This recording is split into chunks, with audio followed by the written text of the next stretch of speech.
नमस्कार मित्रांनो, सर्वांचं स्वागत आहे आजच्या एका नवीन व्हिडिओमध्ये। मित्रांनो, आजच्या व्हिडिओमध्ये आरसीसी जिना बनवताना टोटल टप्पे किती येणार आहेत, टप्प्यांचं कॅल्क्युलेशन कशा प्रकारे करायचं या व्हिडिओमध्ये माहिती सांगितलेली आहे। तुम्ही जर कन्स्ट्रक्शन क्षेत्रामध्ये काम करत असाल किंवा तुम्ही सिव्हिल इंजिनियर ते विद्यार्थी असाल, सर्वांसाठी आजचा व्हिडिओ खूप महत्त्वाचा होणार आहे। चला तर मग वेळ न घालवता सर्व माहिती जाणून घेऊया। पण त्याआधी चॅनलवरती नवीन असाल तर सर्वात आधी सबस्क्राइब करायला विसरू नका।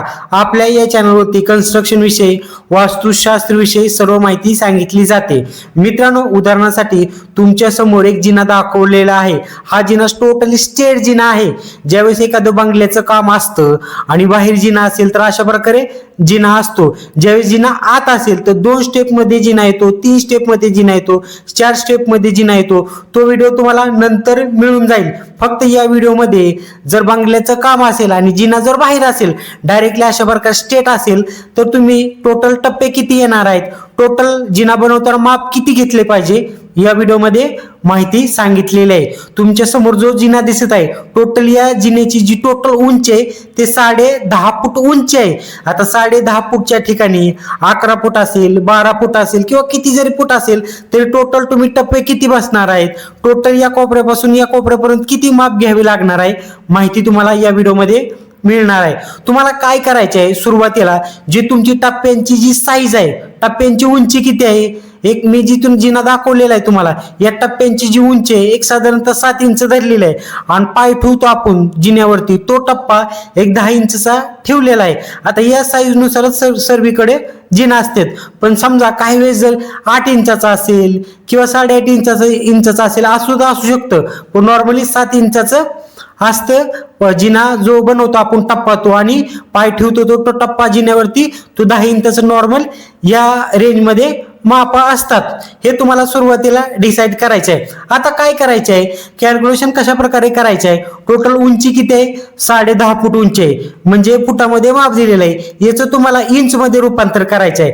10.5 फुटाचं तुम्हाला इंच मध्ये रूपांतर करायचं आहे। रूपांतर केल्यानंतर उत्तर किती येणार आहे, 126 इंच येणार आहे। 126 इंचला टोटल हा जिना आहे ना, या जिन्याची म्हणजे टप्पा आहे, या टप्प्यांची उंची किती आहे, 7 इंच धरलेली आहे, त्याचा भागाकार करायचा आहे। समजलं? टोटल जी उंची आहे तुम्हाला जिथे जिना बसवायचा आहे, जे फुटामध्ये माप असेल किंवा तुम्ही फुटामध्ये माप घेतला असेल तर त्याचं इंच मध्ये रूपांतर करू शकता। इंच मध्ये रूपांतर केलं 10.5 फुटाचं तर उत्तर किती येणार आहे, 126 इंच। आणि टोटल जो टप्पा आहे त्याची उंची किती आहे, 7 फूट आहे। सिंपल याचा भागाकार करायचा आहे। भागाकार केल्यानंतर उत्तर किती येणार आहे, 18 येणार आहे। म्हणजे 18 काय आलं मित्रांनो, 18 टोटल टप्पे आलेले आहेत। हे टोटल टप्पे जे आहेत ना, हे टोटल 18 टप्पे, डायरेक्ट टप्प्याचं कॅल्क्युलेशन मिळालं। आता माप कोणतं घ्यावे लागेल, म्हणजे तुम्हाला जिना बसवण्यासाठी टोटल या कोपऱ्यापासून त्या कोपऱ्यापर्यंत माप किती घ्यावे लागेल, माप कसं काढायचं, किती माप येणार आहे टोटल जिना बनवताना, सिंपल तुम्हाला काय करायचंय, आता टप्पे किती येणार आहेत आपल्याला समजलं, टोटल 18 टप्पे येणार आहेत। तर काय करायचं आहे, 18 टप्पे येणार आहेत हे समजलं तर 18 टाकायचं आहे आणि टोटल पाय ठेवतो आपण ज्या टप्प्यावरती जिन्याच्या, ते किती इंच आहे, 10 इंचचा आहे।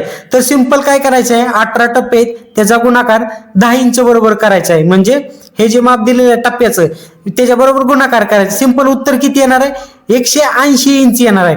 म्हणजे तुम्हाला अंतर किती घ्यावे लागेल, या कोपऱ्यापासून त्या कोपऱ्यापर्यंत जिना बनवताना टोटल 180 इंच अंतर घ्यावे लागणार आहे। टोटल इथे किती, 180 इंच। म्हणजे फुटामध्ये जर आपण माप धरलं तर सरासरी 180 इंच म्हणजे टोटल 15 फूट अंतर घ्यावे लागणार आहे। समजलं मित्रांनो? अशा प्रकारे जिन्याचं माप किती जरी असेल, टोटल उंची किती जरी असेल तरी तुम्ही या पद्धतीनं टोटल टप्पे किती येणार आहेत डायरेक्टली कॅल्क्युलेशन करू शकता। मित्रांनो, व्हिडिओ जर तुम्हाला आवडला असेल तर व्हिडिओला लाईक करायला आणि आपल्या चॅनलला सबस्क्राईब करायला विसरू नका। धन्यवाद।